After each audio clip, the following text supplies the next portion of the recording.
They, through their money, which is massive, actually determine the curriculum in a medical school.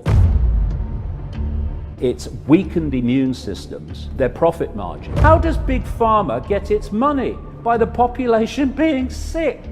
It's advertised every 10 minutes on television. There's a new drug or a drug, and it's put into their heads like, your life's not working right? This drug, look at the happy people. See, they've taken the drug and how happy they are. Pharmaceutical drugs kill about 300,000 people a year.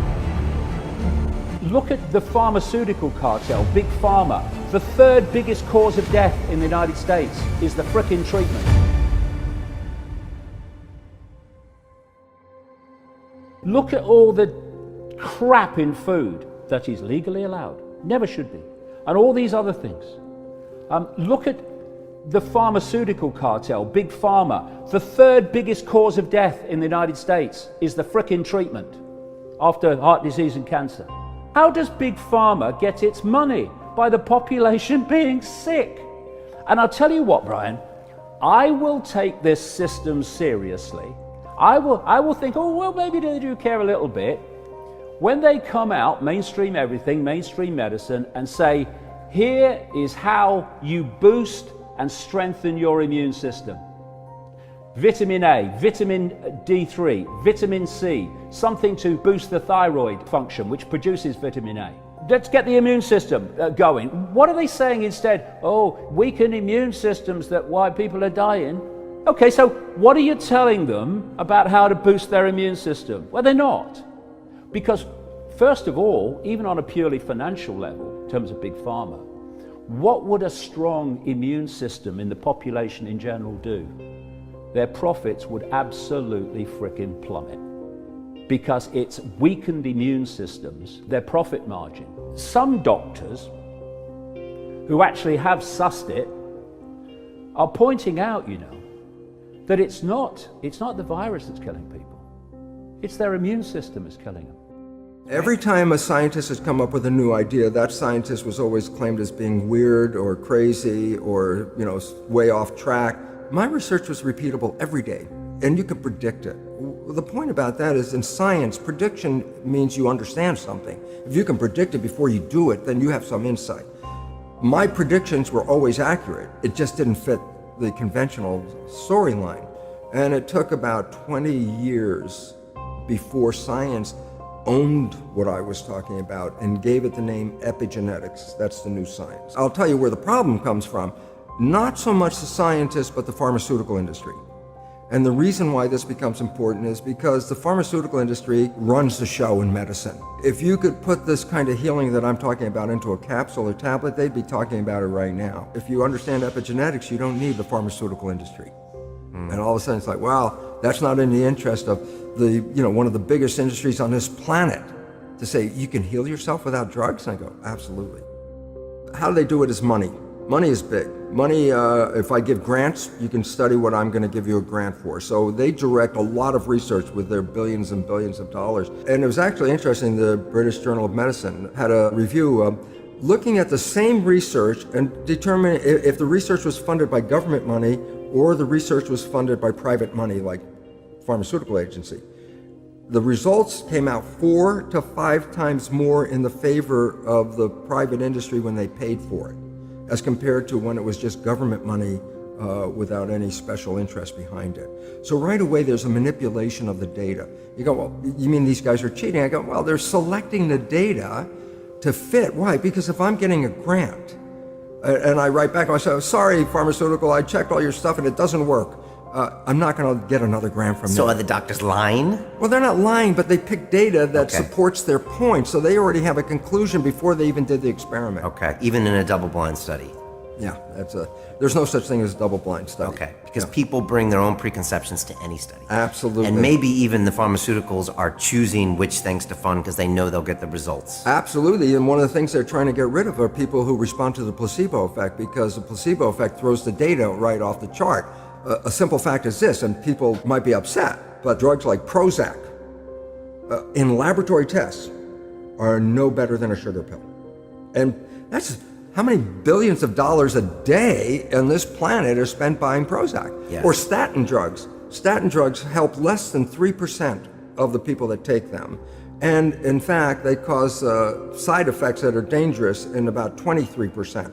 So you help 3% with a drug, 23% are getting toxic from the drug. And the idea is these are drugs that, how long do you take statins? How long do you plan to live? Pharmaceutical drugs kill about 300,000 people a year, and everybody's, that's just the cost of doing medicine. And yet they have a war on drugs, which kill less than 30,000 people a year. And all of a sudden you got a war because 30,000 people died. 300,000 people died. That's business as usual. My research in stem cells, which was over 40 years ago, I was cloning stem cells, revealed that I could put genetically identical cells in different petri dishes, but if I change the environment, the cells have different fates. So my research revealed the genes didn't control the fate, it was a response to the environment. Well, then I come back just to understand who we are. We look as single individual humans, but we're actually comprised of 50 trillion cells. So essentially, we're skin-covered petri dishes. And the blood in our body is the culture medium. When I change the culture medium in my experiments, I change the fate of the cells. Well, it turns out the blood in our body controls the fate of the cells in our body, but the composition of the blood is controlled by the brain and the mind. So when we perceive love, for example, we release a lot of oxytocin, which stimulate growth, maintenance, and harmony.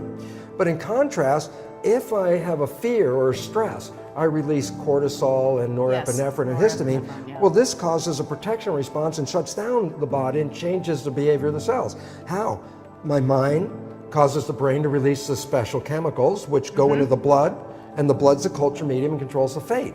So basically, as you have different thoughts, you release different chemistry, and therefore you have finite control. Through the mind, this is a number that's staggering, you can modify every gene in your body to create 30,000 variations from the same gene blueprint. What we can do every day is to start to recognize that what we perceive in the environment, and what we think we see in the environment, is actually what controls the genetic activity.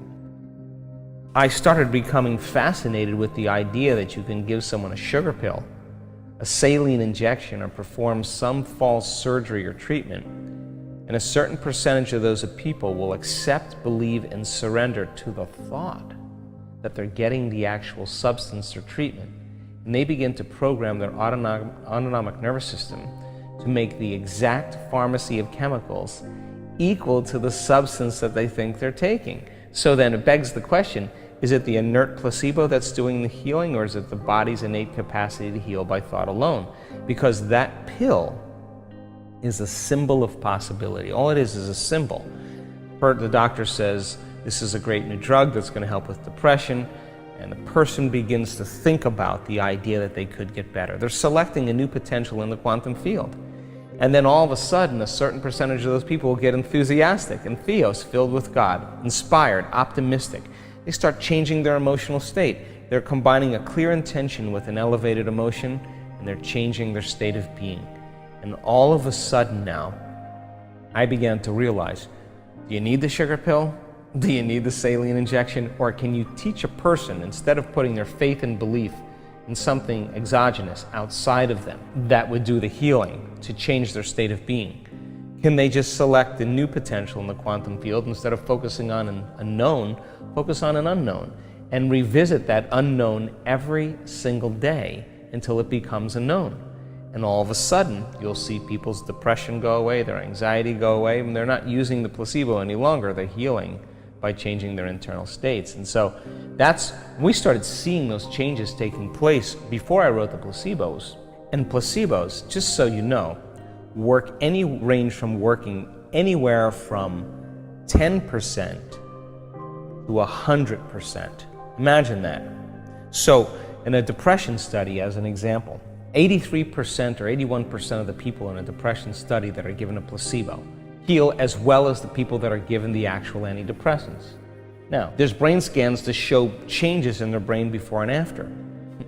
It means then they're making their own pharmacy of antidepressants by thought alone. And it took them 6 weeks, 8 weeks of taking that placebo every single day. Now, this is an important point, because most people think, oh, I did the exercise or the meditation once and my conditions should go away. Well, even in the depression study, 6 to 8 weeks of taking a placebo. Every time they take the placebo, they remind themselves that they're going to get better. They change their emotional state. Sooner or later, that becomes their new state of being. It may take people 6 to 8 weeks of doing the work every single day where they start noticing significant changes in their health. So I'm a pragmatist. And if you're telling me something that's science-based, the question that I ask is, how am I going to apply this to my life? So as people begin to gather this information, I now know that every time we learn something new, we're making new connections in our brain. That's what learning is. If people can understand the understanding of the new sciences, quantum physics, neuroscience, neuroendocrinology, psychoneuroimmunology, the mind-body connection, epigenetics, all of those sciences point the finger at possibility.